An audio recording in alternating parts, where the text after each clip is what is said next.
Have you ever sprinted down a hallway, heart hammering only to realize you've opened the wrong door? The one you pressed felt familiar under your fingertips, but what burst out on the other side was nothing like you expected. In a breathless second, Alex Turner swung into what he thought was maintenance interview room B and found himself facing the sleek mahogany table of OneCare Health's CEO. His battered boots scuffed the marble floor as he froze, resume clutched like a lifeline. Across from him, Isabella Quinn rose from behind her leather chair, the corners of her eyes tightening with recognition. The world narrowed to her voice, low and certain. "I've been waiting since 2010.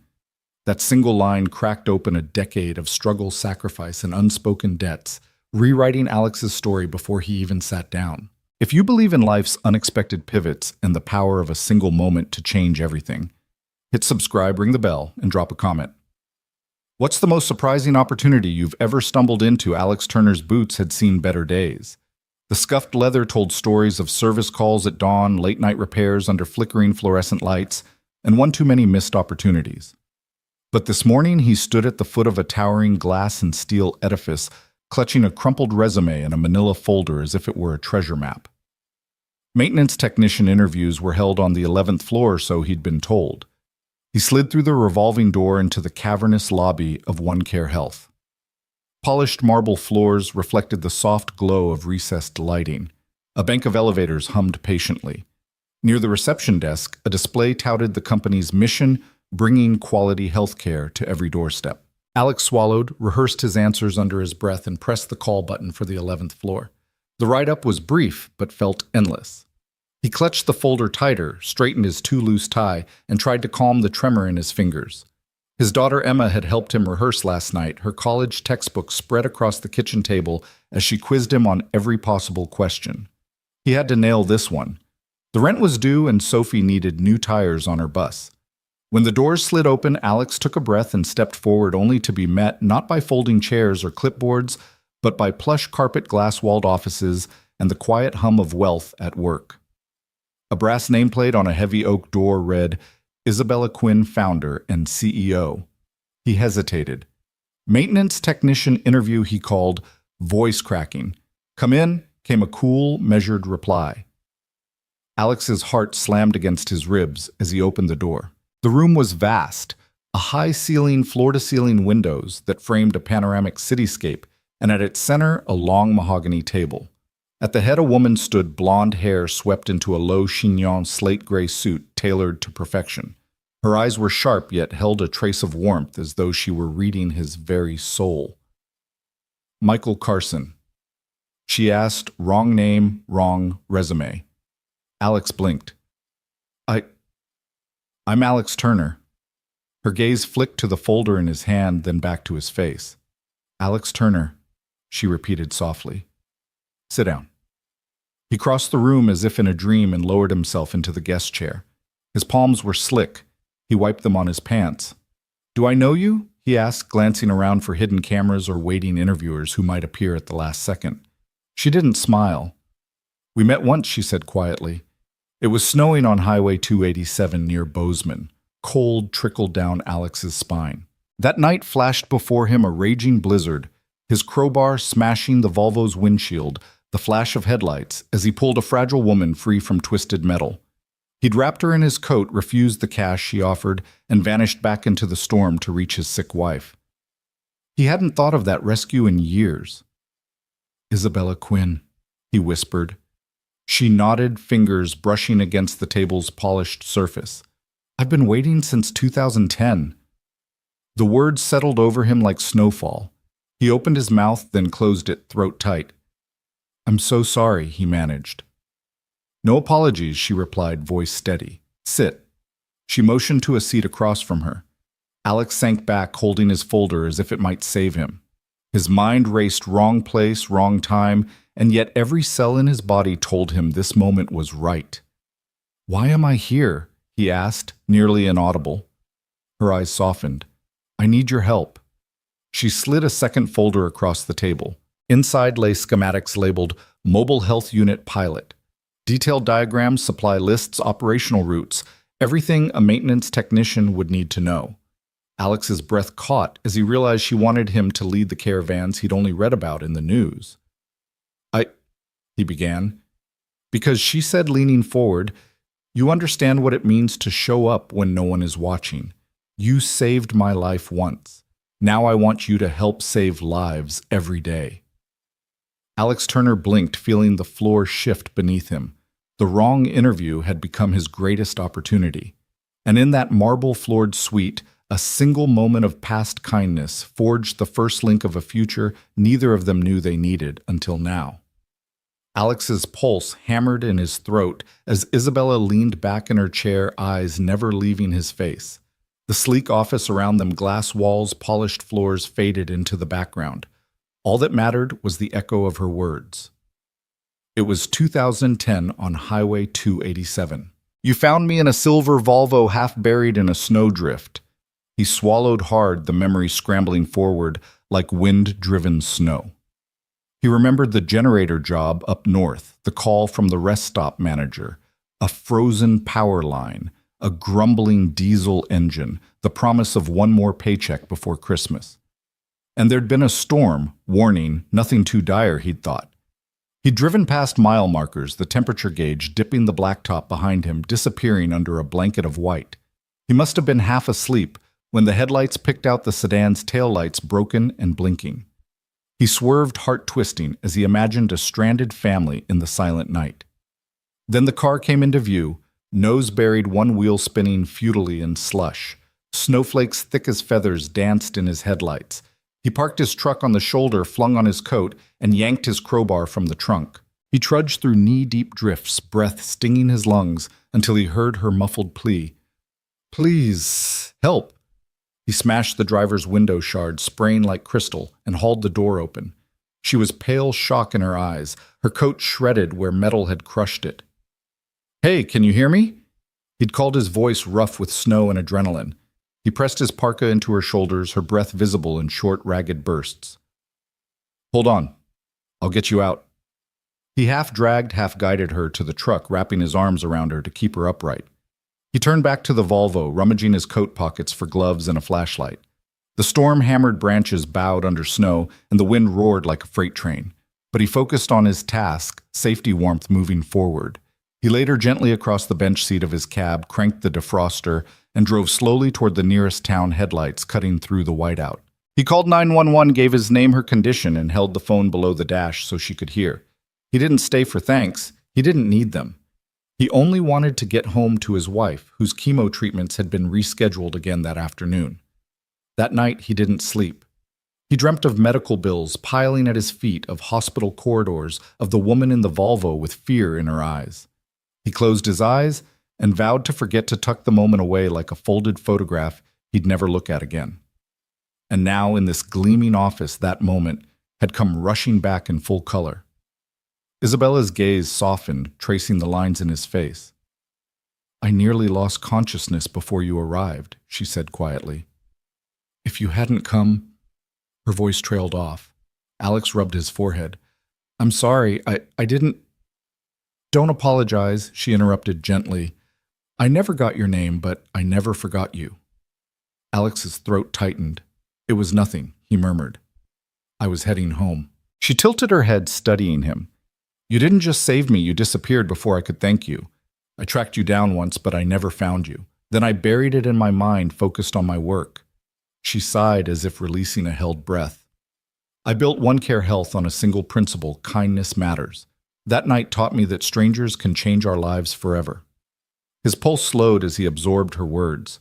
She believed in him, this woman of influence and vision, because of a moment he thought was long dead. He shifted in his seat, uneasy under her steady gaze. "Why bring it up now?" he asked softly. "Because I've been waiting," she said, voice so low it was almost a whisper. "Not just to thank you, but to repay you." She reached into the folder before her and laid the blueprints for a mobile health van on the table. "I want you to lead this team. You know what it means to rescue a stranger in need. I need someone who will show up no matter the storm." Alex stared at the diagrams: onboard generators, vaccine refrigerators, diagnostic kiosks. He felt the weight of the role settling on his shoulders. It was practical work, the kind he knew, hands-on, honest, essential. and yet it was also profound, a direct line from the memory of that snowy night to a future saving lives every day. He inhaled and let the warmth of her belief in him wash over his doubts.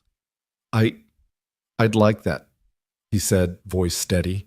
Her lips curved in a small, triumphant smile. Welcome aboard. In that moment, Alex Turner realized he hadn't walked into the wrong room at all.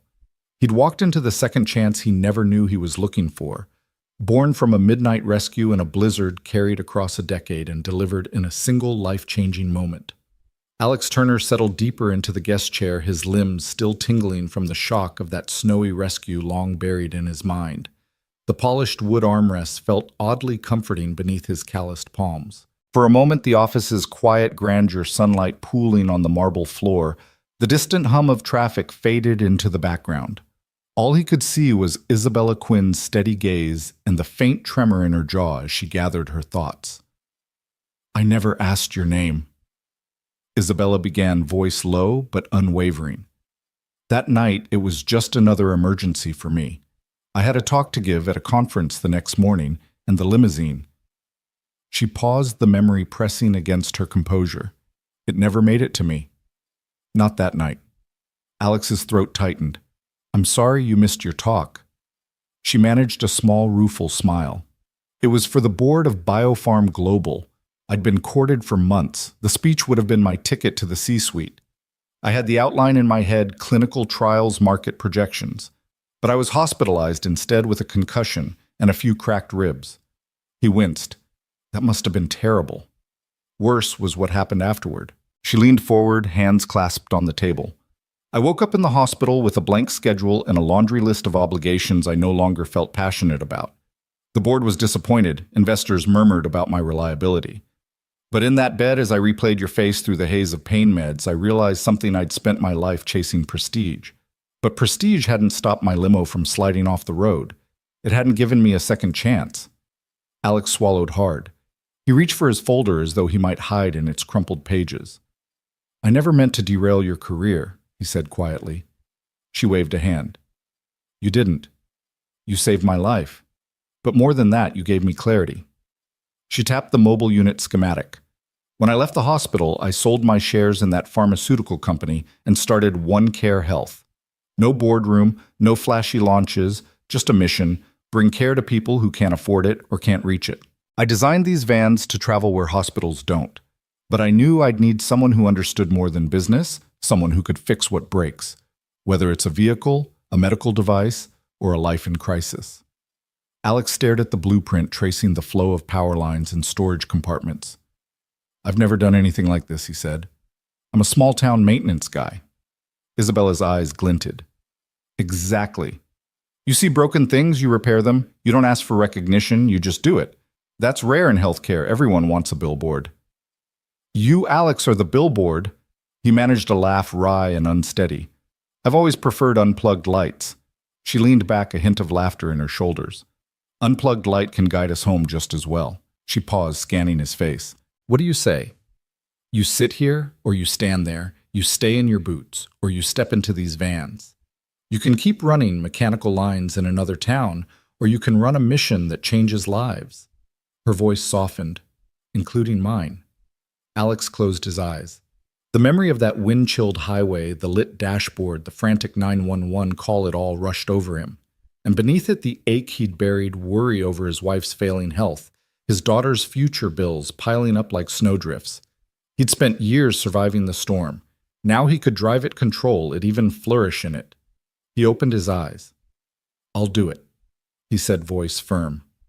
I'll help build these units and keep them running wherever you need me. Isabella's relief was palpable. She rose and crossed to the table's end, offering her hand. Welcome to OneCare Health, Alex Turner. He stood, taking her hand. Her grip was strong, reassuring. In that moment, he felt the weight of possibility settle in his chest. The wrong interview room had become the right one, and the lifeline he'd tucked away years ago had come back to anchor him. She guided him to the window. Below, the city stretched out like a living map. Neighborhoods, hospitals, clinics, and the empty patches between them. This, she said, is why we do it. She tapped the window. In a world that races forward, we stop for people. We bring the light to them. Alex leaned in, looking beyond the glass toward a future that was finally within reach, not just for him, but for every life these vans would touch. He inhaled, tasted the faint scent of pine from the office's lone potted tree and the city's exhaust down below. He let it remind him of that snowy night, the cold, the darkness, and the single beam of warmth that changed everything. No fanfare greeted them. No cheers, no flashing cameras, just the soft click of two lives aligning their courses. And as he turned back to Isabella, Alex Turner realized that sometimes being a survivor means stepping forward, becoming the savior you once needed. In that polished office under the hum of glass and steel, he accepted not just a job, but a calling that was born in the snow and carried through a decade of storms. He sat again, but this time with a sense of purpose beyond the resume in his hand. Isabella picked up his folder, and together they pored over the blueprints discussing routes, maintenance schedules, staffing logistics. Their voices blended with the city's distant symphony, a dialogue of compassion and mechanics of strategy and service. Outside traffic flowed on, unaware that in that corner office, the smallest moment from long ago, had sparked an engine of hope. And as Alex Turner traced each line on those sacred documents, he felt the first true warmth of second chances blooming in his chest, ready to illuminate every broken road ahead. Alex Turner exhaled, feeling the weight of the moment settle between them like a soft snowdrift. He'd prepared himself for polite dismissal, an apologetic, "We appreciate your interest," and another resume tossed onto the growing heap of also-rans. Instead, Isabella Quinn was leaning forward, her fingers laced on the polished table eyes, bright with purpose. "I want you on the road," she said. Alex blinked. He shook his head as if to clear it. I thought you were interviewing for maintenance staff. I mean, it's an office." Isabella smiled the kind of smile that reached her eyes and warmed her whole face. "This is maintenance staff, just not the kind you find in an office tower." She tapped the schematic on the table. OneCare's mobile health units, refrigeration for vaccines onboard generators. Diagnostic kiosks, we travel to communities where hospitals are a day's drive away. We need someone who can fix anything anywhere. He swallowed. "I've changed light bulbs and unclogged drains," he murmured. "I've even rewired coffee machines on a cold morning. But medical equipment isn't so different," she interrupted gently. "It's precision and care.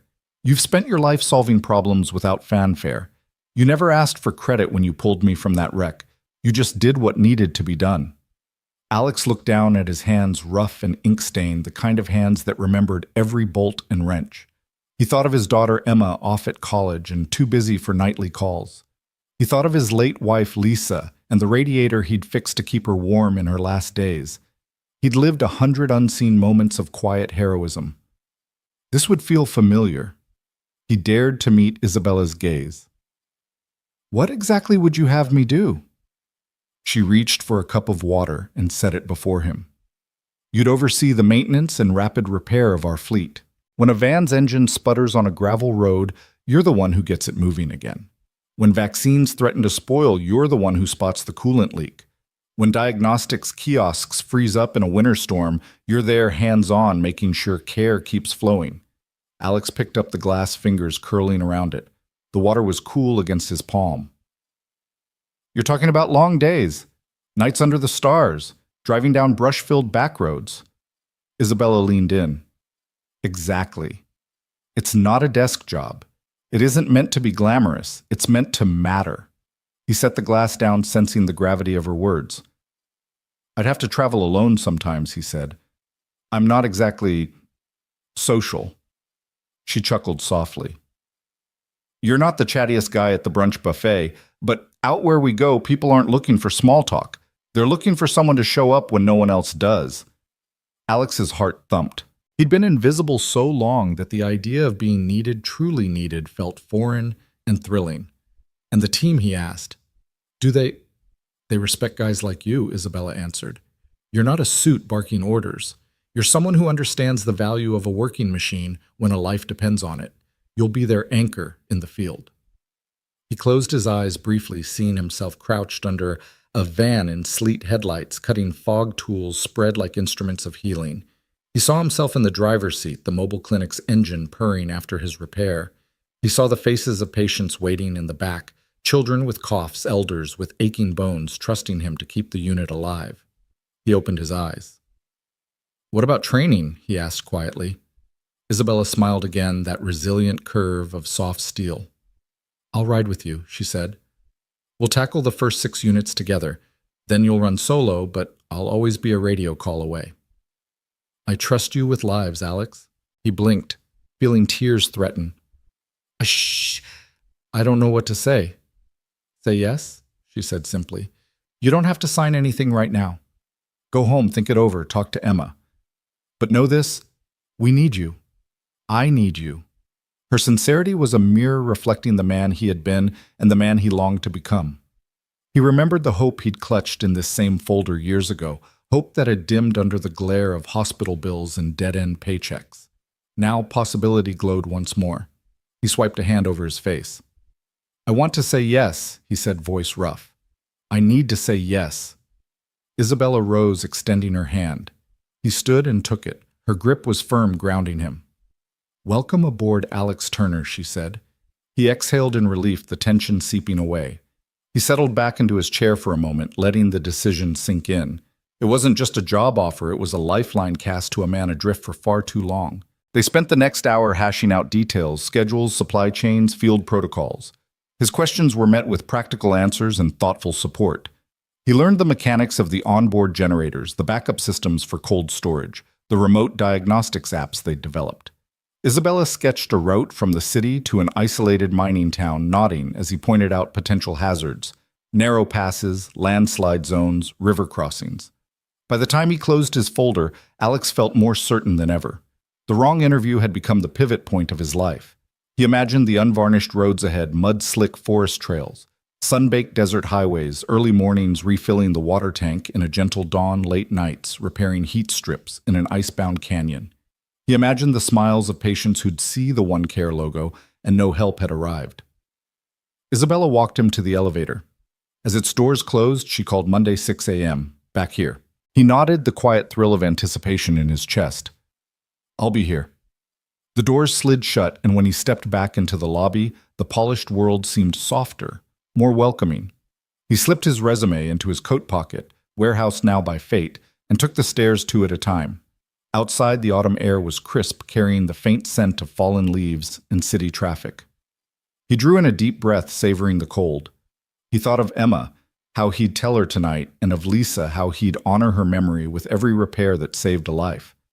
As Alex Turner walked away from the glass doors of OneCare Health boots clicking on the pavement, he realized this was more than a job. It was redemption. It was purpose. It was the chance to transform hands that once broke windows in desperation into hands that saved lives in every corner of the map.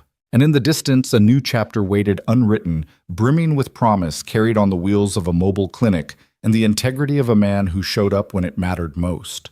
Alex Turner stepped out of the glass doors and into the crisp autumn air, his lungs filling with a chill that felt like possibility. The sky was a pale blue streaked with clouds that drifted lazily overhead. Sidewalk leaves, amber rust and gold crunched under his boots. As he walked, the city's pulse around him softened by the season's hush. For the first time in years, he felt alive. He let the sidewalk carry him without direction past storefronts streaked with October sales signs and outdoor cafes where patrons sipped lattes under strings of fairy lights. He tucked his hands into the pockets of his coat fingertips, brushing the bulge of his resume, no longer a lifeline, but a relic of what had brought him here. His mind drifted to Lisa. He saw her again in the yellow hospital gown, laughing through a raspy cough as he struggled to fix the old radiator in their basement apartment. She'd teased him that morning, "You're going to be the best-looking tech guy at my support group." He had smiled, heart aching in its hollow place fingers, cold from grease, but warmed by her wink. He hadn't felt grease on his hands for months. The thought made him grin. Soon he would. He paused at a corner, the early sun glinting off a copper spire in the distance. He remembered holding Emma as a child, her fingers tight around his. "Daddy, she'd said you make the world work." She hadn't understood mechanics then, only that when he fixed something, it meant safety, comfort, love. Now she was at university, smart, independent, struggling with her own dreams. He pulled out his phone thumb, hovering over her contact.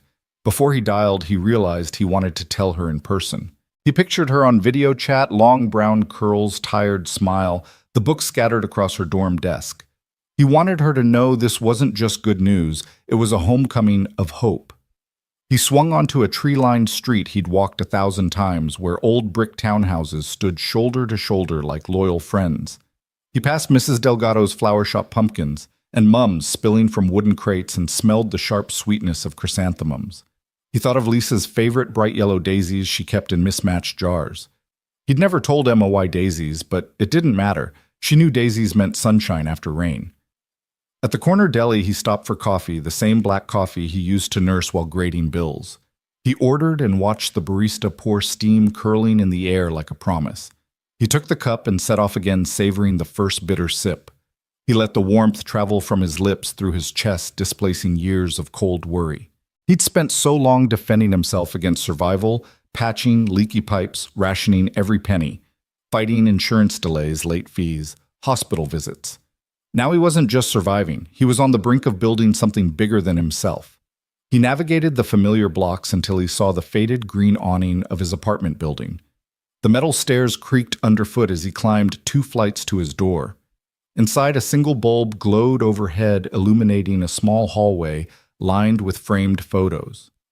There, a snapshot of Emma at her high school graduation cap, at a jaunty angle broad grin that mirrored his own. He pressed his forehead against the cool frame. "I did it, kiddo," he murmured, straightening the photo. "Dad." Emma's voice floated up from the kitchen, tentative and sleepy.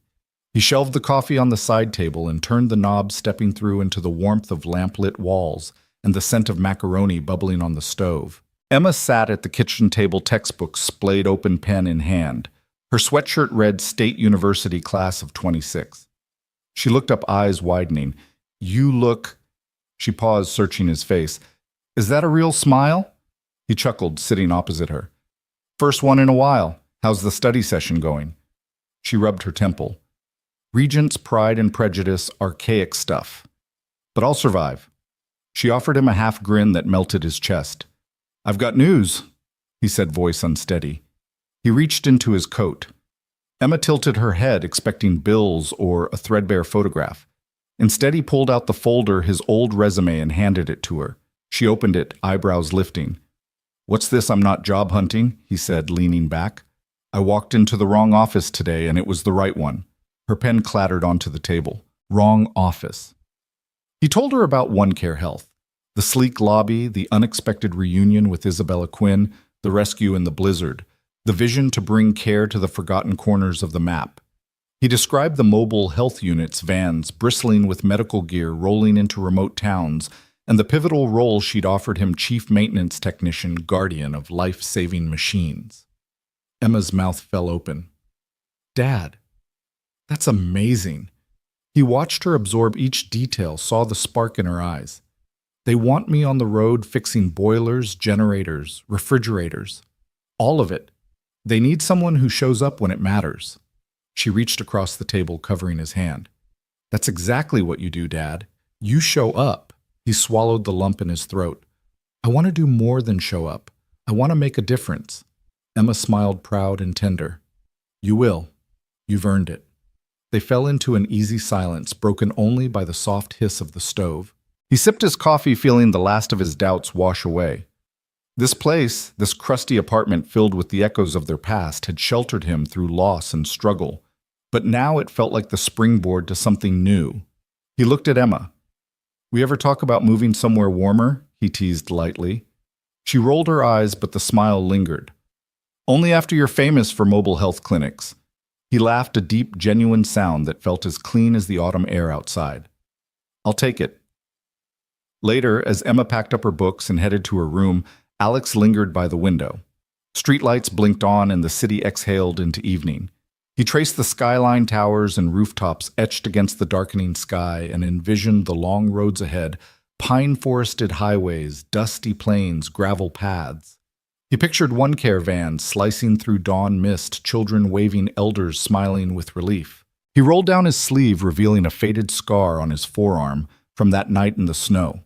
He pressed a finger to it, honoring the line between then and now. The storm he'd survived had led him here to a homecoming of hope, where every repair was a renewal and every mile traveled a testament to second chances. His phone buzzed a text from Isabella Quinn. "Welcome aboard. Reports come in Monday. See you at 6. He gripped the windowsill. "I'll be there," he murmured. Above him, the first star emerged. He closed his eyes and made a promise to honor Lisa's memory, to support Emma's future, and to bring light to the shadowed corners of the world. Then he turned from the window and flicked off the hall light. As he climbed the stairs to his bedroom, his heart felt full in a way it hadn't in years. That night, Alex Turner dreamed not of broken engines or hospital bills, but of a convoy of one-care vans on a ribbon of highway headlights, shining engines humming hope on 4 wheels. And when he woke before dawn, the world beyond his window was already stirring, ready for the man who had found his way home again. The sky was barely light when Alex climbed into the driver's seat of Van Alpha One Care Health's first mobile unit, its engine humming like a purring cat ready to prowl the country roads. Isabella stepped up beside him, clipboard in hand, her dark ponytail tucked under a baseball cap for the first time since he'd met her. He offered her a nod of greeting. She returned it with a tight smile that spoke of anticipation and nerves both. "Ready?" she asked, voice low over the idling engine. Alex glanced at the neat row of equipment racks behind him. Vaccine refrigerators, portable autoclaves, handheld diagnostic kiosks. Ready as I'll ever be. She climbed in, planting herself in the passenger seat. "Let's test your mettle." Isabella handed him a sheet and equipment checklist and route map.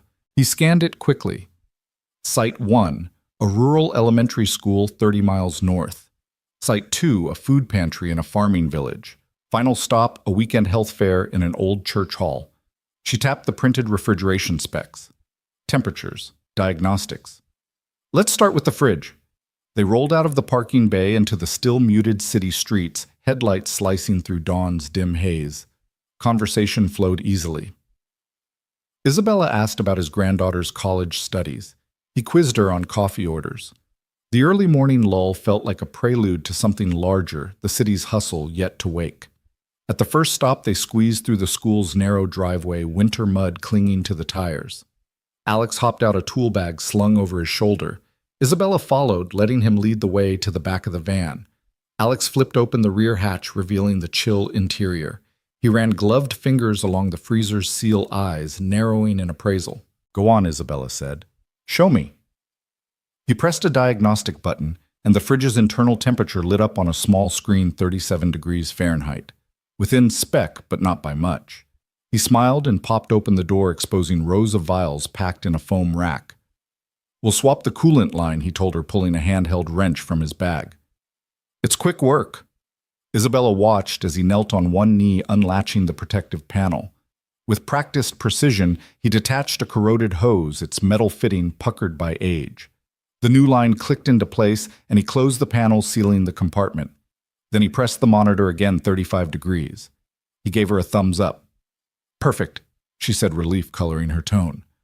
"I never had to get my hands this dirty." She paused, leaning closer to inspect a spool of tubing.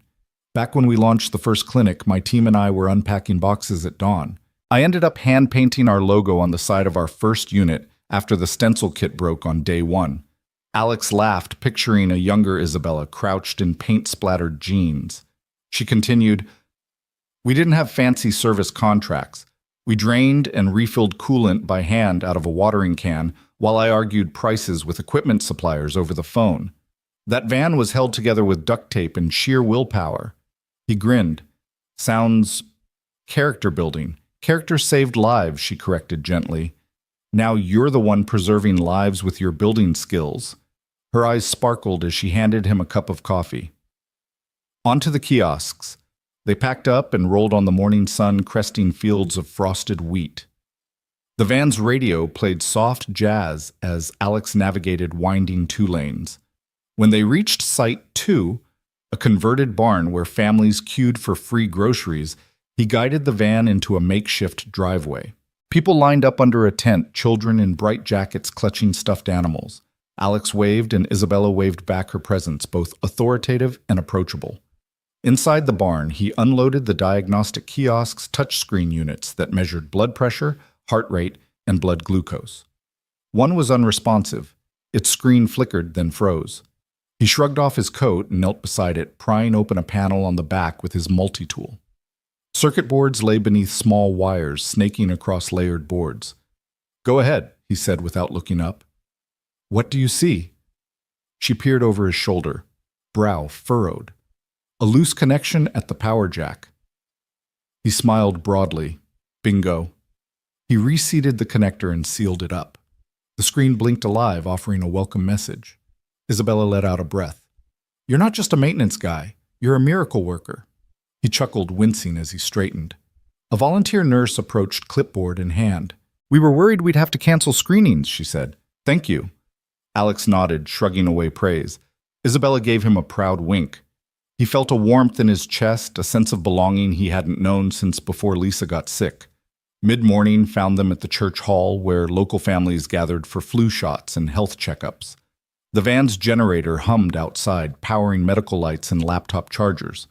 Alex tightened a loose bolt on a water pump and declared it sound. Isabella handed him a lunch sandwich meatloaf on rye, wrapped in parchment paper. "Sophisticated," he teased. She laughed, unwrapping her own turkey club. "You deserve real food for real work. Got time for a break." He sank onto a folding chair as she perched beside him. The hall's windows framed a panorama of trees in peak color crimson, gold, and auburn. People filtered in and out, raising their arms for injections, chatting in soft voices. "Do you ever miss the boardroom?" Alex asked between bites. Isabella tilted her head. "My boardroom had no purpose once I lost you that night. Here I'm accountable every day. Faces in need, communities underserved. This is my board." She traced her finger on the table's chip. "It's messy, unpredictable, but it's honest. And it's where I found the most meaning." He nodded, feeling the hum of truth behind her words. "Meaning's the best kind of job security. Right?" She looked at him thoughtfully. "You remind me why I started this, how a single act of compassion can echo for years." Alex set down his sandwich. "I never thought my hands would be part of something like this. I always fixed toilets and generators, never medicine." She reached out and touched his arm. "You're fixing more than machines. You're fixing access. You're ensuring vaccines stay potent, tests stay accurate, lives stay whole." He took a steadying breath, the echo of her appreciation fueling his confidence. A child's laughter drifted in from the hall. He looked up to see a small boy peering into the kiosk window, eyes wide with curiosity. "Can I see the boy?" asked. Alex lifted the boy onto a stool. "Sure thing. Watch me turn it on." He powered up the machine and guided the boy's small fingers to tap the start button. The boy giggled at the feel of the cool screen. Isabella watched warm pride in her gaze. "See?" she murmured. "You're inspiring the next generation." He caught her eye and smiled. "I like that." By late afternoon, they packed away the last syringe holders and diagnostic cards. The van's interior was spotless, ready for tomorrow's route. Isabella offered to drive back. Alex declined, opting to steer. He fired up the engine, pulling out onto the highway as evening's auburn light faded to indigo. The ride home was a comfortable silence, the miles ticking by under the van's steady hum.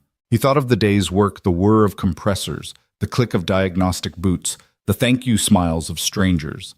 He replayed Isabella's startup stories, duct-taped vans, midnight phone calls, boardroom blowback. He saw the parallels between her grit and his own. The late nights, the endless troubleshooting, the refusal to give in to despair. When they pulled back into the one-care garage, side lights glowing, Isabella placed a hand on his shoulder. "You did well today," she said. "I know we said 6 training runs together, but if you ever need someone in the field..." She tapped the van's side emblem. "Call me. I'll be there." He nodded, the warmth in his chest matching the glow of the overhead lamps. "Thanks. It means a lot." She offered him a genuine smile, no boardroom polish, just human relief. "Get some rest. Tomorrow we do it again." Alex climbed out, stretching muscles he'd forgotten he had. He locked the van and turned to her. "I never thought I'd look forward to sunrise," he admitted. "Sunrise and coffee," she teased, unzipping her jacket. "One more thing," your daughter called. "She's coming home this weekend." He blinked. "She is..." His voice cracked with the surprise and joy he felt. I'll tell her I'm otherwise engaged. She laughed a light, clear sound that followed him as he walked away. That night in his apartment, Alex sank onto his couch and closed his eyes. He felt the subtle ache of muscles stretched in service. The gentle buzz of adrenaline faded to contentment. Outside his window, city lights blinked on, and he was no longer alone in a silent struggle. He was part of something bigger, something that healed bodies and hearts alike. He drifted to sleep with a sense of purpose cradling him, ready for the promise of dawn, the promise of again showing up when it mattered most. Alex Turner returned to the One Care garage after an early morning root armor of grease and dust still clinging to his sleeves. The late winter sun slanted through high windows, dust motes drifting like silent witnesses. As he stowed his tools and logged the van's final readings, he noticed the cardboard box he'd shoved into a corner the night before, marked in faded ink old papers. Curiosity tugged at him. He pulled it down and set it on a low workbench, wincing when the dust swirled around his face. Inside, he found envelopes of bills and insurance statements, an old hospital discharge summary with half-legible stamps, and a stack of letters he'd never mailed. He lifted the top one-line notebook paper, its fold lines worn soft. His handwriting tilted in neat columns, a younger man's script. To the woman I pulled from the snow. Alex's breath caught. He hadn't thought about this letter in years. He eased open the fold, the paper crackling. The words he'd written under fluorescent hospital lights flooded back. I don't know your name, but I know your eyes were as frozen as the road. You tried to hand me money. I refused because it felt wrong to profit from a stranger's fear. I was headed home to my wife, and I still am. But for a moment you reminded me why I keep going. People matter more than plans. You mattered. I hope you made it to your conference and discovered something worth fighting for. One day I hope I can repay this kindness. Maybe you'll never see this, but I needed you to know you made a difference in a dark night. Signed, Michael Carson. He blinked once, then twice, as the memories surfaced, the sting of the bitter air, the feel of her coat across his shoulders, the hum of his truck's heater bringing warmth back into her cheeks. He'd never mailed that letter, couldn't bear to intrude on someone he'd barely known. Yet here it was, a bridge between past and present, yellowed but intact. He folded it again, slid it into his coat pocket, and left the garage without a word. The elevator to Isabella's office seemed to take forever. His heart hammered, uncertainty swirling like the dust he had disturbed. Would she even remember this scrap of paper? Would it matter now that he was her lead technician? On the 11th floor, the receptionist looked up from her screen. You here for a meeting, Mr. Turner? She asked politely, scanning her book of appointments. Alex cleared his throat. Yes, with Ms. Quinn at... He pulled out his schedule. 2 o'clock. She tapped a key. Right this way. He followed her down the glass-walled corridor, flanked by the soft hum of conversations and distant printer clicks. He rehearsed his greeting, rehearsed nothing, just whatever authenticity he could muster. She opened her door before he knocked. Isabella stood by the window, hands folded in front of her. She turned surprise, flickering across her composed face. Alex, what a surprise. Back so soon. He swallowed. I found something I wrote a long time ago. Her brow drew in. He held out the folded paper. I never sent this. I figured now might be the right time. Isabella accepted the note with gentle reverence, as though it were made of glass. He shut the door behind him, his shadow merging with hers against the frosted glass.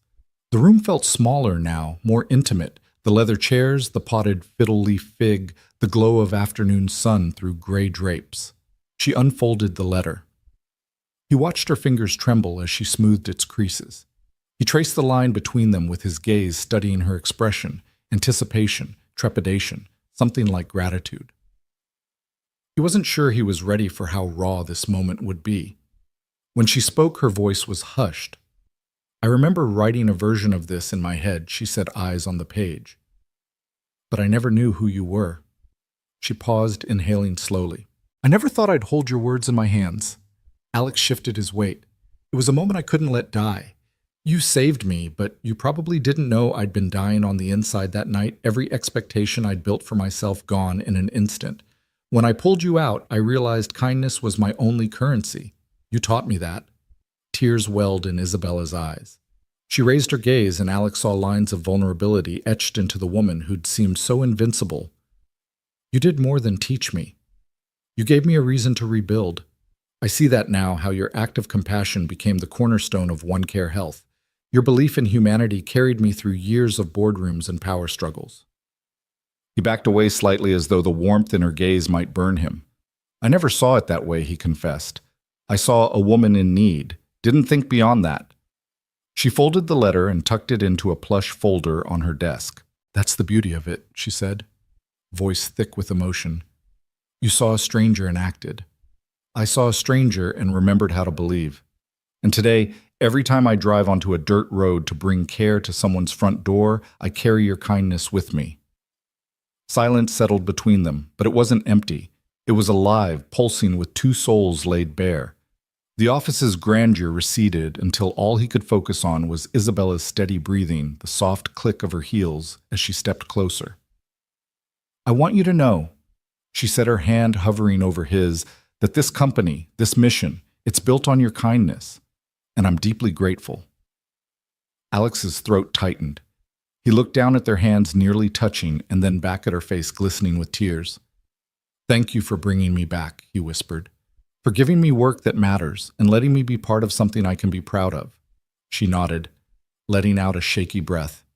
You've given me so much more than that. In that shared glance, time folded in on itself, the stormy highway, the hushed hospital corridors, the gleaming conference room, the honking engines of the mobile clinic. Past and present converged in a powerful promise they would move forward together, not just as CEO and technician, but as two people bound by an unsung letter and the truth it revealed. They stood in the quiet aftermath of confession, neither ready to break the spell with small talk. Finally, Isabella broke the silence. I'll frame this, she said, touching the letter gently. It belongs here. She motioned to the empty wall beside her desk, already picturing it as a testament to their shared journey. Alex nodded, his heart unburdened for the first time in years. Thank you, he whispered once more, for this and for everything. As he turned to leave, he realized there was no wrong room, no misstep. Every path, every snow-laden mile, every sleepless night, every bolt he'd tightened had led him here. And as he stepped back into the hallway, he carried with him the weight of that letter, now transformed from an unsent hope into a living bond that would guide them both through every road to come. Alex was elbow-deep in the van's engine bay when the email arrived. He wiped his grease-streaked forehead and peered at his phone screen. Urgent suspension pending investigation. His chest tightened as he read further discrepancies found in Service Unit C's maintenance logs. Effective immediately, you are relieved of duty until further notice. His stomach dropped. He blinked at the words as though willing them away. His hand still wrapped around the spark plug wrench trembled ever so slightly. Doubt churned like a storm cloud in his mind. No, he whispered, voice rough. That can't be right. He backed out of the engine bay, heart pounding. In the back of the garage, the early morning light drained away, leaving soft shafts of gloom. Joe, the fleet supervisor, appeared around the corner, eyebrows raised. I heard he said quietly, Log entries flagged your sign-off last night. Upper management wants answers. Alex dropped the wrench and shook his head. I didn't alter anything, he said, voice small. I signed off after I flushed the lines and checked the temps. That unit was perfect. Joe sighed, defeated. I know you did. But digital records don't lie, or so they say. He paused, resting a hand on Alex's shoulder. I'm sorry, man. Alex glanced at him, gratitude flickering in his eyes. Thanks. He turned and tightened his jaw. I'll fix it. He raced to his locker, yanked out his notebook where he'd tracked every pump test, every gasket replacement. His pen flew across the pages as he cross-referenced times and tachometer readings. Nothing on his end had gone wrong. Yet the internal logs showed someone had reversed the entries, marking the unit's temperature out of spec for 3 hours after he'd clocked out. He stormed to Isabella's office resume folder, tucked under one-arm notebook in hand. The hallway was quiet, hushed whispers drifting behind closed doors. He hesitated at her door, heart hammering. He'd never barged in unannounced before, but this time he had to break protocol. He knocked twice louder than usual. When she called, Come in, his resolve steadied. He stepped inside, eyes flicking to the framed letter on her wall and then to her chair. Isabella looked up from her laptop, concern immediately flooding her features. Alex. What's wrong? He dropped into the guest chair, sliding his notebook across the desk. Someone tampered with the logs, he said flatly. They made it look like I didn't maintain Unit C properly. They've suspended me pending investigation. Her eyes narrowed, jaw tightening. Who? He shook his head. I don't know yet, but it wasn't me. He clicked open the digital printout in his hand. See, this timestamp's changed after I signed out at 6:15. Someone with access logged in at 7:20 and altered the entries. Isabella leaned back silent for a long moment. Then she stood and crossed to the window, pressing a hand against the cool glass. Outside, the city moved on, oblivious to the personal storm unfolding in her office. She drew in a breath and turned to him. Bring me everything you have. Over the next hour, Alex laid out his evidence workshop notes, security camera timestamps from the garage entrance, the van's diagnostic report showing a clean bill of health after his sign-off. Isabella listened without interrupting, absorbing every detail. When he finished, she nodded once. Thank you, she said. I'll handle this. He rose to leave, but she caught his arm. Don't go anywhere. He paused, eyes searching hers. Is this going to take long? She managed a small, confident grin. Not if I can help it. Over the next 2 days, Isabella quietly mobilized her contacts. She summoned the head of HR for a closed-door meeting presenting the security footage showing Alex leaving the garage at 6:10, rushing home for a family emergency, an unplanned hospital visit for his niece, he'd told her. She pointed out timestamps on his shift log, the GPS data from the mobile app showing his route, every meticulous record he'd kept. She confronted the team's junior technician, Derek, whose badge swipe matched the altered entries. His protest dissolved under the weight of timestamps and surveillance. By the end of the meeting, Derek was suspended pending formal review. Meanwhile, Isabella issued a company-wide memo, Integrity and Accountability Form, the bedrock of OneCare Health. False accusations and tampering will not be tolerated. She reinstated Alex with immediate effect, sending a personalized email copying HR and the board. Mr. Turner's reputation is beyond reproach. We apologize for the distress this incident caused him.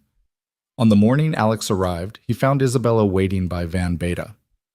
Her stance unwavering. He climbed out, spotting the new memo on the bulletin board. Relief surged in his chest as he read the words of support from the highest office. Isabella offered him a cup of coffee, strong black, and met his gaze squarely. I heard what happened, she said softly. Are you okay? Alex took a shaky sip, savoring the warmth. Thanks to you, he replied. He paused, searching for the right word. I was terrified of losing my place. She tucked a loose strand of hair behind her ear. You won't lose me, she said firmly. I know who you are, Alex. I trust you more than anyone on this team. Don't let one person's jealousy make you doubt your worth. He nodded, the tremor in his shoulders easing. I almost did. She placed a hand on his arm. Then let's get to work. We've got hospitals to reach. Her smile was gentle and strong. Besides, I need my miracle worker back on the road. He matched her smile with one of his own, steady, genuine. I'm here. Together they climbed into Van Beta, Isabella in the passenger seat, Alex at the wheel. As he fired up the engine, the dashboard lights glimmered into life. He glanced at her, the man who once pulled her from a frozen wreck, now pulling a mission forward through rugged terrain. Next stop, he asked, scanning the route on the GPS. She handed him the itinerary. Pine Valley Clinic. They're expecting us at 10. He nodded, shifting the van into gear. The tires rumbled over cracked pavement, echoing his renewed resolve. Isabella watched him over the dash, pride and relief shining in her eyes. As they pulled away, Alex allowed himself a breath he'd been holding for days. An exhale of vindication, of belonging, of standing up not just for himself, but for the values that had brought them together. The open road stretched before them, and in the back of the van, life-saving equipment waited. Together they drove on, unwavering in their purpose. And in that shared mission built on kindness, trust, and unwavering support, their bond deepened, unbreakable against any storm or saboteur that dared to cross their path. The morning light filtered through the floor-to-ceiling windows of OneCare's planning room, illuminating a long table strewn with blueprints, laptops, and coffee cups. Isabella Quinn stood at the head of the table, sliding a fresh set of schematics toward Alex Turner. Her voice, calm but energized, carried across the hushed room of engineers and project managers. "Alex," she began, "this is the layout for our Pine Valley Clinic Hub, but I want you to co-lead this build with me." He let the edge of the paper brush his fingertips. Next to him, his tool bag sat like an old friend ready for the field. He looked at her, surprise flickering in his eyes. "Me co-lead?" he asked, voice steady but incredulous. She met his gaze with a faint, confident smile. "You've earned it. Your work on the mobile unit showed me how to balance compassion with practicality. I need that perspective here on a larger scale." Alex traced the corridors on the blueprint reception exam rooms, a lab storage for supplies, and a community meeting space. Each line represented hours of need assessment in rural clinics where patients once waited in line under tents. He thought of the van's hum fading behind him as he walked away from patient after patient who couldn't come to the city. Now they'd come to a permanent place of care. The weight of that responsibility settled in his chest like a promise. "I don't have an architectural background," he admitted, "but I know how to build things that last. If you have faith in me, I'm honored." Isabella tapped the plans. "It's not about degrees, it's about experience. You know what breaks and how to fix it. That's more valuable to our patients than any certificate." He nodded, feeling a rush of pride. Around them, team members stirred some exchanged smiles at Alex. Others jotted notes as Isabella outlined timelines. She introduced him. "This is Alex Turner, our Director of Field Operations. He'll be coordinating construction schedules, ensuring equipment compatibility, and troubleshooting any issues on site." Hands shot up with questions about power backups, supply chain contingencies, local contractor bids. Alex leaned forward, offering clear, concise answers drawn from years of hands-on maintenance and logistics. He spoke of mobile van repairs, then translated those lessons to load-bearing walls and HVAC systems. His confidence built with each response. He realized that leadership didn't require mastery of every detail, just the ability to find solutions and rally a team. By noon, they broke for a working lunch in the adjacent kitchenette, where volunteers from headquarters assembled sandwiches. Isabella grabbed a plate, motioning Alex to join her at a small table by the window. The cityscape stretched behind them, cranes and rooftops, a testament to the world they were reshaping. "Thank you for stepping up," she said quietly, carrying 2 turkey clubs wrapped in foil. "I know you've already given everything to OneCare." He took a bite and chewed thoughtfully before replying. "I believe in what we're doing. It feels personal." He glanced at her. "You gave me that chance when I needed it most." Her shoulders relaxed, a rare vulnerability in her posture. "You repaid me tenfold by believing in this mission. I want us to build something that lasts not just for patients, but for the organization's future." She paused, searching his eyes. "And I want us to build something together." Alex set down his sandwich, a tingle of warmth blooming in his chest. Together, he echoed. The word felt heavy with possibility. Their afternoons blurred into evenings of strategy sessions, estimating concrete orders, vetting fencing materials, sketching the layout of exam chairs and waiting room benches. Isabella and Alex traded ideas. He suggested alternative cold storage units based on his van experience. She adjusted pathways to optimize patient flow. Each correction came with mutual respect and a shared laugh when minor errors surfaced. Over time, their partnership flourished, the lines between CEO and technician softening into 2 collaborators united by purpose. One late afternoon, as the team wrapped up for the day, Isabella found Alex reviewing cost projections alone. She leaned against the doorframe, watching him run his finger along the margin notes. The soft glow of a desk lamp highlighted his focused expression. "I didn't hear you come in," he said without looking up, then offered a quick smile. "Need something?" She stepped forward, folding her arms. "I wanted to thank you. The team's morale has skyrocketed since you came on board. They respect you." She paused, voice hushed. "And I respect you." His eyes met hers, and something in the air shifted, an electric current born of shared purpose and unspoken admiration. The space between them crackled. He closed his notebook, standing. "I respect you too. You've built OneCare from the ground up, and you trusted me to help carry that dream." She took a slow breath, both of them suspended in a moment where titles and roles melted away. Then she reached out, brushing a hand across his forearm. His skin warmed beneath her fingertips, and he felt a flutter of anticipation. "Come," she said softly. "Show me your favorite part of these plans." He led her to the map section where they'd planned a community garden just outside the main entrance, a spot where patients could sit among raised beds of medicinal herbs. "This," he said, pointing. "We'll build the beds low enough for wheelchair access and plant calendula chamomile and lavender to bring comfort. I wanted something that nourishes beyond medicine." Isabella's hand lingered on his arm. "That's brilliant. I didn't think of that." She turned to face him, her eyes shining. "That's why I need you, because you see details I can't." He swallowed, the world narrowing to her gaze and the distance between their shoulders. "We see together," he corrected, voice low. A moment stretched between them, pregnant with the promise of something more than professional admiration. Then she closed the gap, gently pressing her forehead against his. He felt the rhythm of her breathing, steady and comforting. "I'm glad we're building together," she whispered. He rested his hand on her waist, warm through her blazer. "Me too." Behind them, the glow of desk lamps and the scattered papers of tomorrow's blueprints blurred into insignificance. In that quiet intersection of plans and hearts, their shared purpose deepened into connection. Two people, once strangers on a snowy road, now architects of hope and each other's future. And as the sun set beyond the city skyline, Alex Turner and Isabella Quinn stood surrounded by the promise of a clinic that would heal communities and a partnership that would heal two souls. They remained there, steam rising from their coffee cups, united in vision and tenderness, ready to build a world that would stand long after the last brick was laid. Late evening shadows pooled in the corners of the One Care Health stairwell as Alex Turner followed Isabella Quinn to the rooftop terrace. The doors swung open to reveal the city spread beneath them, a galaxy of streetlights, neon signs, and distant car headlights winking like fireflies in the dark. The crisp autumn air carried a faint scent of wood smoke and late-night coffee, a reminder that life pulsed on below as relentless and hopeful as ever. Alex stepped onto the gravel-strewn deck, first the soles of his boots crunching softly.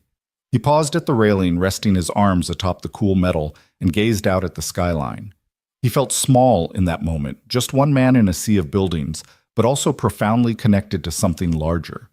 After weeks of shifting from emergency calls to stifled accusations and triumphant vindication, this quiet space felt like a sanctuary of clarity. Isabella joined him a heartbeat later, her dark coat pulled tight against the breeze. She leaned forward, mirroring his stance, and they stood side by side in companionable silence. Below them, a taxi horn honked, and a train rumbled through its underground tunnel. But here, it was just wind and the gentle hum of the city at rest. Alex cleared his throat, tracing the horizon with his eyes. "It's different up here," he said, voice low, almost peaceful. Isabella nodded. "I come up here when I need to remember why we do this, why we keep pushing." She inhaled deeply, exhaling with a small sigh. "I guess tonight I needed to remember why I started it all." He shifted his weight, glancing at her profile.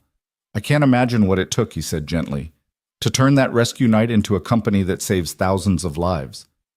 She offered him a half smile. "Some nights I can't either." She folded her arms, fingers tapping the railing. "It wasn't easy selling my shares, walking away from the board, learning to run clinics instead of quarterly reports. Sometimes I wonder if I traded one kind of loneliness for another." Alex looked at her, the soft glow of streetlights casting shadows across her face. "Loneliness." She nodded, gaze drifting to the street below. "Boardrooms are empty, in their own way. Everyone chasing power metrics headlines, no one ever stops to ask how you're really doing. I built walls of titles and expectations around myself so high that even I couldn't see in." He absorbed her words, recalling the first time he'd pulled her from that wreckage, how she'd tried to thank him for saving her life, only to learn he was disappearing into the storm as quickly as he'd arrived. "I never got to ask what was behind those walls," he said. "I only saw a stranger in danger." Her laugh was a soft exhale. "And you gave me more than a rescue. You gave me perspective, but sometimes perspective is a lonely place to live." He reached out, resting a hand on her shoulder. The gesture was unexpected, but she didn't flinch. Instead, she tilted her head to meet his eyes. "You've been here with me," he said. "Through equipment failures, sabotage, every roadblock. You didn't have to stay." Her fingers traced a pattern against his coat sleeve. "I wanted to," she whispered. I wanted you to know that this partnership means everything. He closed his eyes briefly, the memory of every late-night repair and every hurried route, flashing in his mind the diagnosis kiosk that froze in a blizzard, the freezer line that threatened to spoil thousands of vaccines, the junior technician who nearly destroyed his career. Through it all, Isabella had never wavered in her belief in him. "I've been afraid," he admitted, voice low as the wind. When he spoke again, his words came in a steady tide. "Afraid that if I showed you who I really am, the guy who can't fix everything, who still hurts for my wife, who worries I'll never be enough, you'd see me as nothing but broken." He felt vulnerability prickle in his chest, a rawness he hadn't allowed himself in years. Yet as he risked honesty, Isabella's eyes softened as though she was offering him refuge he'd lacked since Lisa's last days. "I see you as whole," she said after a moment, each word deliberate and calm. "Broken and healed, scarred and resilient, everything that makes you who you are." Alex opened his eyes and looked at her, the city lights refracting in her gaze. His heart felt heavy and buoyant at once. "I keep thinking back to that night how you tried to pay me and I refused. I did it because I had to get home to my daughter, but also because I didn't want kindness to become a transaction." He hesitated. "Tonight, I wanted you to know that you became my kindness. You trusted me when I didn't trust myself." She exhaled softly, stepping closer until their shoulders brushed.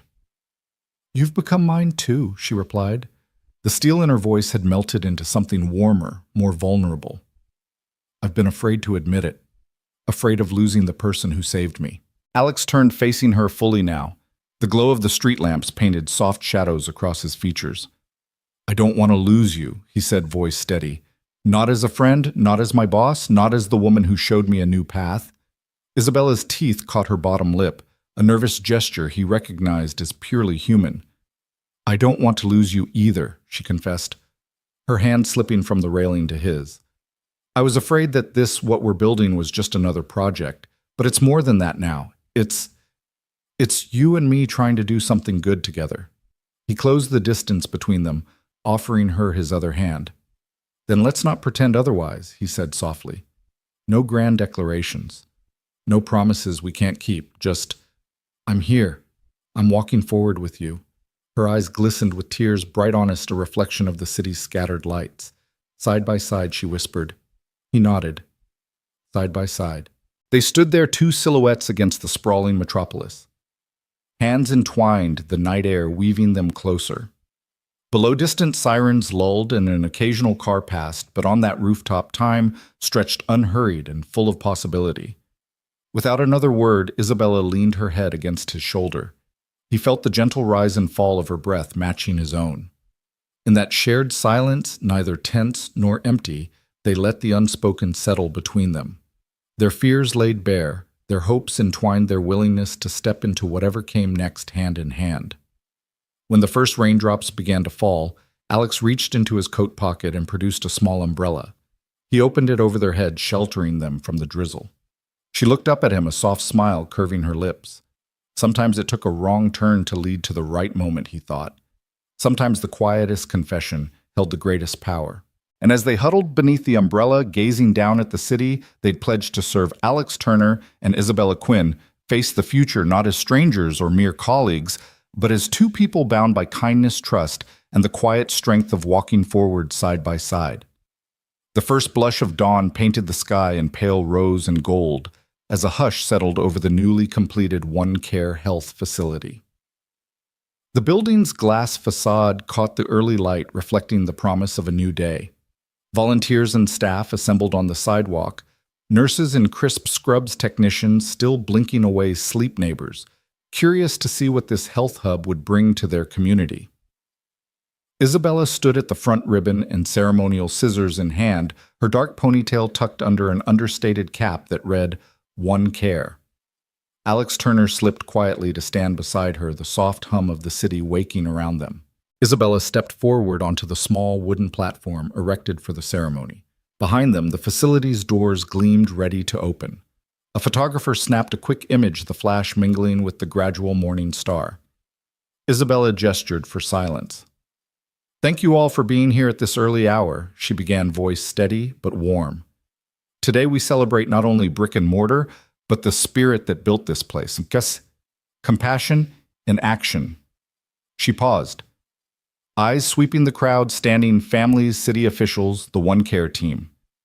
When Alex Turner pulled me from that snowstorm more than a decade ago, he taught me what real care looked like. It wasn't in grand gestures or press releases. It was in a quiet act of kindness on a frozen highway. A murmur of recognition rippled through the staff. Alex's name had become synonymous with their mission, yet most present had only heard the story in boardroom recaps. Now they saw the man who saved the CEO's life, who'd become their champion. Isabella smiled at Alex. He brought me home, she said, voice catching slightly, and I promised that day to pay that kindness forward. One Care was born from that promise. She lifted the ribbon between two polished posts. Alex and I would be honored if you would join me to officially open the Pine River Community Health Hub. Alex stepped forward, heart thrumming with a mixture of pride and humility. He took the scissors in his calloused hand, a tool he'd never imagined wielding for ceremony. Beneath the platform, Emma and his niece Sophie stood with wide eyes handing out programs printed with the day's schedule, ribbon cutting, guided tours, free screenings, and coffee for all. Alex cleared his throat. He wasn't a man of many words in public. He fixed engines and machines, not speeches. But something about dawn-lit faces looking at him, faces he had saved, faces he had come to cherish, gave him courage. He raised the microphone. Good morning. His voice was low at first, then found strength. I never thought I'd be here holding these scissors instead of a wrench. I came to One Care thinking I was just fixing refrigerators and generators. I didn't know I was fixing lives, mine included. A soft chuckle traveled through the crowd. Alex glanced at Isabella, remembering the snow-chilled pavement, her trembling hand scraped on broken glass, his jacket wrapped around her shoulders. Isabella once told me that compassion is the currency that never devalues. I believed it because she lived it, but I learned its true value when she said, "Your kindness saved me." That night when I drove away, I didn't realize she'd invited me into a life-changing mission. He paused, letting the weight of that moment drift through the morning air. We've come a long way from a parking garage in a blizzard. Today, this building stands as proof that one person's compassion can ripple outward through miles of back roads, through wheels and engines and heavy lifts, all the way to hearts that were waiting for help. His gaze found Emma's in the front row. She offered him a proud grin. He lifted his free hand in a small wave. Pine River Community is now part of our family. May this place be more than walls and lights.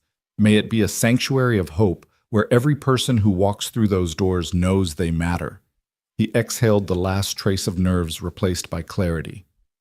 Thank you for trusting us. Thank you for believing in kindness. He stepped back, handing the microphone to Isabella. She and Alex stood shoulder to shoulder as she held the ribbon. With a nod from both, they snipped in unison, scissors glinting in the new light, the ribbon falling away in two perfect halves.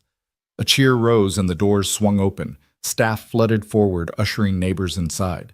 Alex watched families file in, some timid, some jubilant, but all carrying the same glint of hopeful curiosity. A nurse offered free flu shots. A technician demonstrated a diagnostic kiosk. Volunteers unwrapped coffee cups, steaming, comforting. Isabella slipped an arm through his.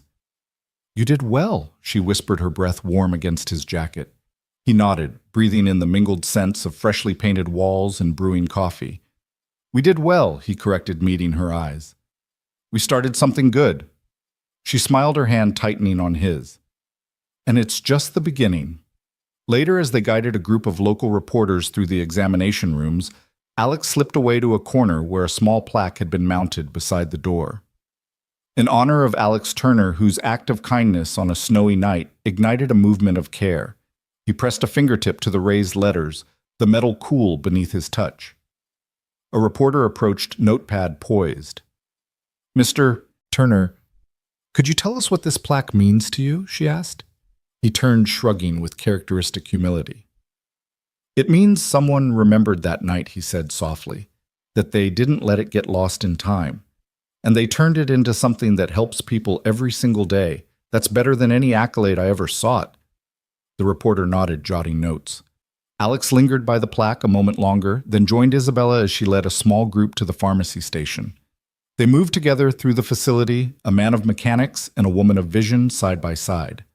By mid-morning, the unveiling had given way to real work, checking the new sterilizers, adjusting the lab's ventilation, responding to a patient's request for a blood pressure check. Alex crouched beneath the diagnostic kiosk, recalibrating a sensor that had gone slightly out of alignment.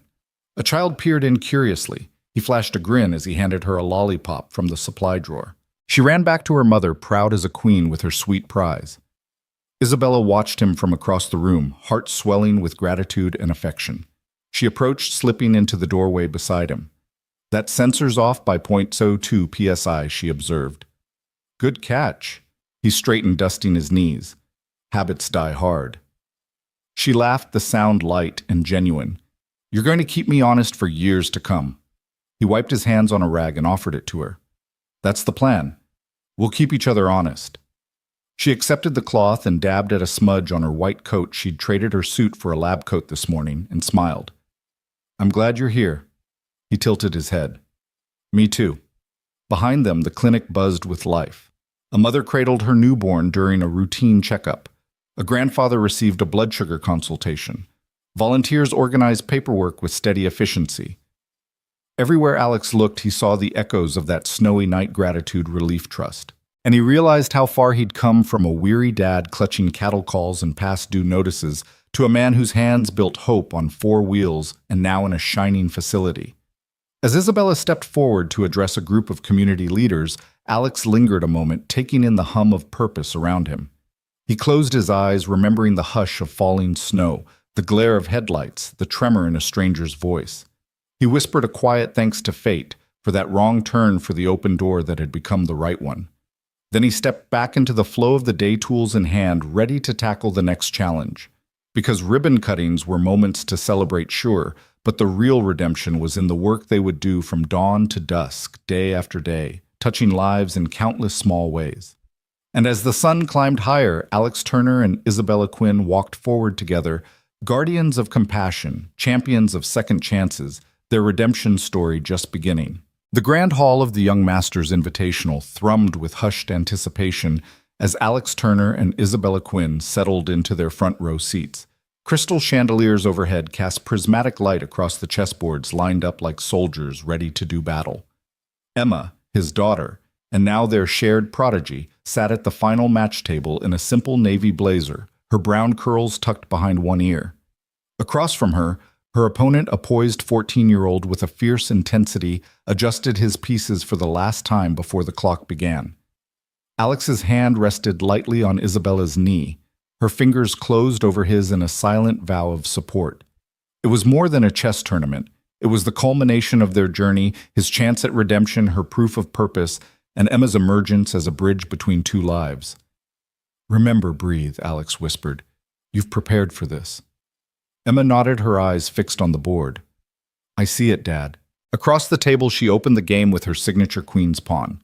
Isabella caught Alex's eye and offered a small, proud smile. Behind every move lay a lesson in resilience and trust, lessons taught over late-night study sessions, long drives to clinics, and rooftop confessions. The opening gambit set the tone, a bold exchange that surprised even the commentators. Emma's knight sprang forward, sacrificing a pawn to gain critical control of the center. Gasps rippled through the audience. Alex leaned forward as Isabella's breath caught. She mouthed, "She did it." Emma's opponent blinked, regaining composure, but the momentum had shifted. Move by move, Emma navigated the complexities, weaving her pieces into a net of calculated pressure. Her father's heart pounded. Her mother's chest tightened, both aware of the gravity behind each silent move. At one point, Emma paused, recalling Isabella's advice. "Don't just see the board, feel the story. Each piece has a purpose." She turned her bishop to pin the opponent's rook, and Isabella caught a tear at the corner of Alex's eye. He brushed it away, but it left a sheen of pride on his cheek. As the game approached its climax, Emma's queen found a diagonal path to the king's side, delivering a stunning double check. The opponent's pieces crumbled under her quiet assertion. With a gentle slide, Emma placed her queen to declare checkmate. A beat of stunned silence, then the hall erupted. Applause thundered like a victory march. Isabella stood clapping so vigorously she threatened to clap Alex from his chair. Alex rose beside her, laughter and tears mingling in his expression of unguarded joy. Emma looked up from the bored eyes shining. She stood as well, stepping around the table. The ribbon of audience applause trailed behind her as she crossed the distance to her parents. Alex bent down to embrace her, and Isabella slipped an arm around both of them. For a moment, the three of them swayed together in a cluster of triumph and tenderness. A reporter's microphone poked into view, but Emma ignored it. Instead, she squeezed her mother's hand and looked to her father. Voice steady and clear. "Thank you, Mom." "Thank you, Dad." Time suspended. The hush that followed was not awkward, rather it was sacred. A communal exhale that felt like the universe itself acknowledging the moment. Emma's simple words dissolved every title, CEO and technician, single dad and visionary leader. What stood in their place was something stronger, a family forged by checkmate, reborn through acts of unexpected kindness and the courage to embrace second chances. Isabella pressed a gentle kiss to Emma's forehead. "We're so proud of you," she murmured, voice thick with emotion. Alex nodded, hugging his daughter close. "You played every move with heart," he said. Emma pulled back to look at them, her cheeks flushed. "I couldn't have done it without you." Her gaze swept from Isabella's proud smile to Alex's shining eyes. "You both believed in me when I doubted myself." Isabella's free hand stroked Emma's hair. "You believe in yourself," she said. "We just helped you see it." Alex ruffled Emma's hair, laughter trembling in his chest. "Every time you stepped up to the board, you reminded me why I keep showing up too." They shared a quiet moment before Alex held Emma's hand out to Isabella. Isabella took it, and they formed a small chain, Dad.